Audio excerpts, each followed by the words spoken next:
Podcast, the Neil Haley Show, and the Love Is Podcast. I'm excited to welcome the host of the Love Is Podcast, Kim Sorrelle. Kim, how are you? I know you're excited about our guest. I am doing great. Thank you, Neil. And I am excited. Bob Keefe, you are a one-of-a-kind Renaissance kind of a guy. You were a journalist. And so I would think that that set of talents helps you with some of the stuff that you do now. But the push that you have to change our world, change our country, make our country leading in environmental awareness, and companies coming out and saying, I want to be clean. I want to be clean. I love what you do. And you just came out with this new book that is so fantastic. And I can't wait to talk to you. And Arnold Schwarzenegger wrote your introduction. How did that come about? Well, first of all, I'm flattered. Thank you for those kind words. And look, I think everybody cares about our planet, right? And everybody wants cleaner energy, and everybody wants a better future for our kids. I'm grateful and fortunate for the fact to be able to do that for a living as the executive director of E2, which is a national organization of more than 10,000 business leaders who advocate for policies that are good for our economy and good for our environment. And you know, I don't know. I don't have many skills. I've certainly never been a wrestler, and I don't understand TikTok. But as through my training and time as a journalist, if I have any skill, it's stringing a few words together every now and then, which is what we did with the book Clean Economy Now: Stories from the Front Lines of an American Business Revolution, which, by the way, we really are at the advent of a economic revolution here. But to get to your question about Governor Schwarzenegger, you know, Governor Schwarzenegger was the most effective climate leader at a government level this country has had in a very long time when he was governor of California. There's a reason why California is leading in clean energy deployment, in clean vehicles deployment, in clean energy jobs right now. It's because of the policies that Governor Schwarzenegger, and after him, Governor Brown and Governor Newsom and others helped pass at the state level. But really, my organization E2 has been around for 25 years, and we worked alongside Governor Schwarzenegger back in the day, bringing our business people, our business voices to bear and passing those policies. But why I really wanted him to write that forward, and I'm so grateful that he did, is because, of course, Governor Schwarzenegger is a Republican. And the point is, these policies, clean energy, climate action, should not be a partisan issue. This isn't about red state jobs or blue state jobs. These are red, white, and blue jobs. And it's nonsensical to make these things a political or a partisan issue, I believe, when so much is at stake. Absolutely. And I already see you do your homework. I went and told your publicist I'm live, and you just checked out a few of my lives. Go figure. And there's a lot of other ways to check out me, but I love that people could just say, oh, this is what he's going to do. But when I look at, you know, specifically what you're doing, I think it's fantastic, because ultimately, if an economy can increase, because I've been watching a lot of Billions. It's no longer a show anymore, but it talked about, you know, hedge funds and how they're looking at specific companies and how they grow and all these different things. The newer things, the new age things are going to help change, and it's going to be a big part of the economy. It's good for anyone to read this book that's looking at investing in companies, looking to make money in the market, looking at to see where the trends are going to go, because ultimately, at the end of the day, you might jump on something that's really great. You might want to market for one of these companies. You might want to buy their products because they're going this route. All those things. Yeah, that's exactly right. And look, when I say that this is an American economic revolution, I don't say that lightly. You know, as a journalist, again, I spent more than 20 years as a journalist, and I covered the rise of the internet and the fall of the internet for a little bit with the dot-com boom and bust. I covered the real estate industry in Florida during its headiest times. And I spent a lot of time in Silicon Valley watching technology grow and continue to evolve. But what we're seeing now in terms of the clean energy economy, the clean economy in America, is like nothing I don't think any of us have seen. And let me tell you why. my organization, E2 has been tracking clean energy projects around the country since the passage of the Inflation Reduction Act 20 months ago by Congress. And what we know is that there are now more than 300 major clean energy projects in the works all around the country. We're talking about EV factories, we're talking about battery factories, we're talking about solar panel factories, more than $120 billion worth of private sector investment, Neil and Kim, coming into this country. This isn't government grants or loans. This is private industries investing in these companies. When is the last time we've had 300 factories, et cetera, coming out of the ground in America? It's a revolution.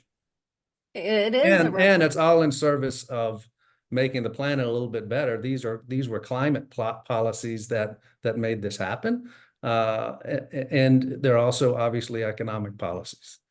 Yeah, which is so fantastic. And it's so interesting to watch and to see.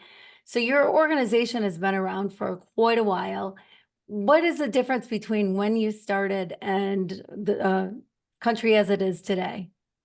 Well, when we got our start, E2 got its start in California, working on what then were the first ever car emissions, greenhouse gas emissions standards for automobiles. The California Clean Car Standards, which if you don't know it, in order to sell cars in California, they got to be a little cleaner than they do in other parts of the country. And when we got our start 25 years ago, of course, you had the auto industry, you had the petroleum industry coming to Sacramento saying, hey, you crazy Californian hippies, you passed this policy and it's going to ruin our businesses. We're going to have to lay people off. It's going to be the end of our economy. California is going to explode and float off in the Pacific, and we're all going to go to hell in a handbasket. Well, our founders at E2 were Silicon Valley folks, and they stood up and they said, you know what? We don't know that much about automaking. We don't know too much about petroleum. What we do know about is innovation. Right. And with the right government signals through policy, again, this was 25 years ago, with the right policies, maybe those Prius thingies, those hybrid vehicles that we're just starting to see, maybe they'll become more common. And who knows, maybe even someday electric vehicles. And by the way, it's not a bad idea to clean up the air and clean up the water in the fifth biggest economy in the world, which is the state of California. So since then, to answer your question, we were one of the first organizations to bring a positive message about the benefits of environmental action for the economy.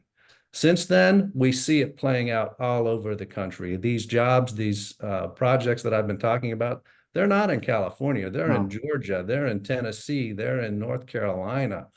Georgia has more clean energy projects coming out of the ground than any other state in the country. Who would have thought that? Yeah. You know? And it's because it works. That's right. It's happening. So talk about the sectors that are really big, following what the new green energy jobs. What areas? What sectors?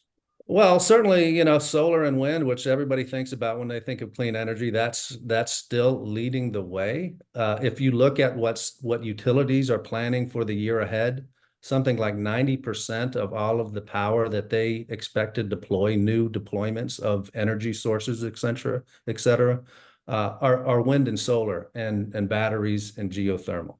So 90% of all of the new power that's being built this year is expected to be clean, renewable energy. So there's that. The other thing that I'd mention is around batteries. Batteries have long been the holy grail of clean energy. Everybody talks about, oh yeah, solar's good, but what happens when the sun goes down? What happens when the wind's not blowing? Well, the technology in batteries has advanced so quickly, and the pricing of batteries has come down so dramatically that there's not a solar or wind developer that's not building projects with batteries right now. And of course, those batteries are also key to powering electric vehicles. So that's really one of the biggest spaces there are. Wow. Wow. Yeah, it's amazing. And, Neil touched on it a bit, but I think it is important to be aware of who's doing what and to know what you want to buy, who you want to buy from, who you want to support. And I love that you're saying it's not a partisan issue, which is so true because we're all here. We all live here. We've got kids, the grandkids, generations to come, and we want to leave it better than we found it. And so what are some things you think that people proactively should be doing?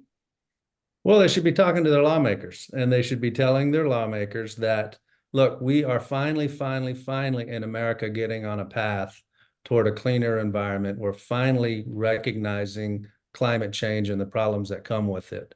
And we can't get off of this path. We can't get off of it for a lot of reasons. We can't get off of it for the economic reasons that we've discussed and the jobs that are being created. We can't get off of it because of the climate issues that we're facing. But let's also talk about the global marketplace and things like national security.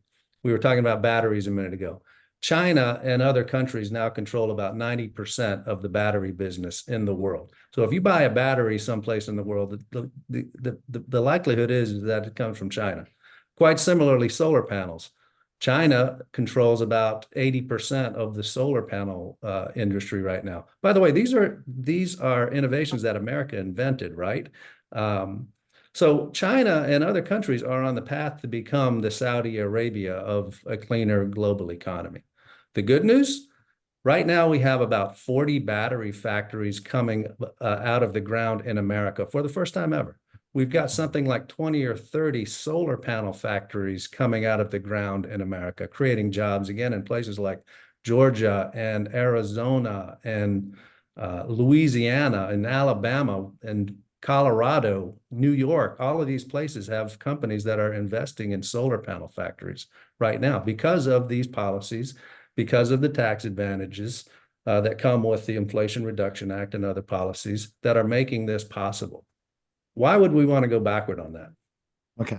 With the growth again in clean energy, what does it mean to fossil fuels and its industry workers? What it means is that fossil fuel companies are energy companies, right?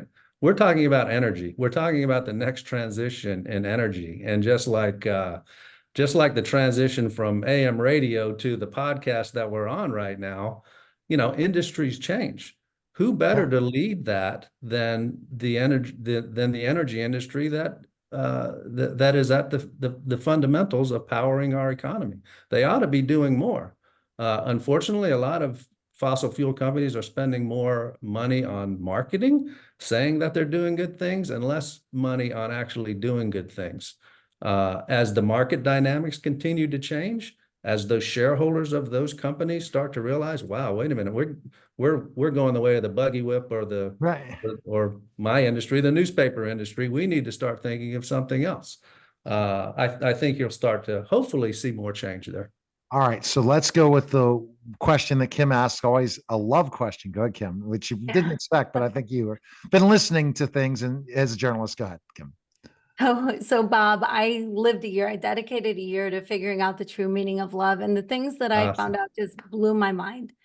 And I think love is misunderstood and misused, but love is everywhere and with everything. And so I'm curious, where does love play a role in what you do and in your life in general?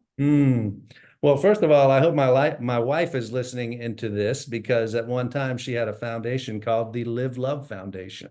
And her mission, if you will, was basically to ask folks what is love, and how do you weave that into your daily life. I think in this case, in this frame, love is love of your planet. Love is love of your children. Monday is Earth Day, right?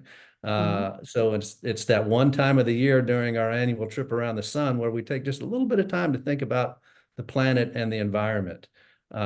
This Earth Day, I would say, is different because we also ought to be thinking about our economy for all the reasons that we said, because this is happening because of smart environmental and climate action.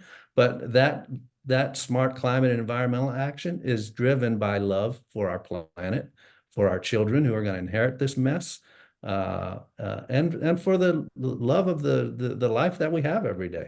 Absolutely. Bob, okay, best place people can find information on you, Bob. Where can they go?